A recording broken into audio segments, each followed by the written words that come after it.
ഇതാ ഇന്ന് നമ്മൾ വീഡിയോയിൽ കാണാൻ പോകുന്ന സുന്ദരിയാണ് പർപ്പിൾ ചെമ്പരത്തി. ഞാൻ ഒരുപാട് ദിവസമായി എല്ലാ വീഡിയോയിലും കാണിക്കുന്നതിൻ്റെ മുട്ട്. അപ്പോൾ അതൊന്ന് വിരിഞ്ഞ് കാണിക്കാൻ വേണ്ടിയിട്ട് എനിക്ക് ഭയങ്കര ആകാംക്ഷയായിരുന്നു. എന്തായാലും വിരിഞ്ഞ് കിട്ടിയിട്ടുണ്ട്. ഒരുപാട് മുട്ട് ഇത്തവണ ഉണ്ട്, ഞാൻ പറഞ്ഞിട്ടുണ്ടല്ലോ. അപ്പോൾ ഞാൻ വിചാരിച്ചു ഏതായാലും പർപ്പിൾ കാണിക്കാം. അപ്പോൾ ഇവിടുത്തെ കുറച്ച് പർപ്പിൾ ഫ്ലവർ ഒന്ന് കാണാം. ഇത് വഴുതനയുടെ കേട്ടോ, പർപ്പിളാണ്, പക്ഷേ ഇത് ലൈറ്റായിട്ടേ കാണുന്നതുള്ളൂ.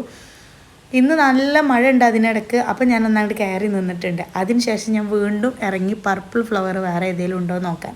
അപ്പോൾ ഇതാ കാണുന്നു രണ്ടെണ്ണം കൂടെ. ഈ പർപ്പിള് മഴ ഇപ്പോൾ ഈ കഴിഞ്ഞപ്പോൾ കാണിച്ച മഴ കൊണ്ടിൻ്റെ ഒരു എഫക്റ്റാണ് കേട്ടത്. അതിനു മുമ്പ് നല്ല ഉഷാറായിരുന്നു. അപ്പോൾ അതങ്ങനെ വെള്ളം കുടിച്ച പോലെ ആയിട്ടുണ്ട്. ഇതും ഇനിയിപ്പോൾ ഇതായിട്ട് കുറക്കണ്ട, ഇതും പർപ്പിളാണ്.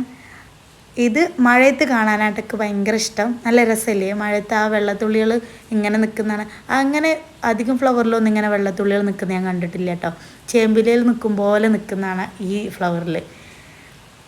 എന്തായാലും ഇത് ഇത്തവണ ഞാനൊരു പരീക്ഷണം നടത്താമെന്ന് വിചാരിച്ചിട്ടുണ്ട്. ഇതിൻ്റെ ഈ വിത്തുണ്ടല്ലോ, ഇത് നന്നായിട്ട് ഉണങ്ങിക്കഴിയുമ്പോൾ, മഴക്കാലം ഉണങ്ങി കിട്ടുമോ എന്നറിയില്ല, ഉണങ്ങിക്കഴിയുമ്പോൾ നമുക്കൊന്ന് നട്ട് നോക്കണം, കിളിർക്കോ നോക്കാമല്ലോ. ഒരാഴ്ച മുമ്പേ ഞാൻ പൊക്കത്ത് തൂക്കിയിട്ടിട്ടുള്ള ഒരു പോട്ടാണിത് കേട്ടോ. ഇതിൽ ഞാൻ രണ്ടെണ്ണം ഇങ്ങനെ വെറുതെ കുത്തി വെച്ചിട്ടുണ്ടായിരുന്നു. അപ്പോൾ ഇത് കണ്ടോ, ഇത്രയും പൊക്കത്താണ് ഒരു ഫ്ലവർ ഇതുമ്മലും ഉണ്ടായിട്ടുണ്ട്.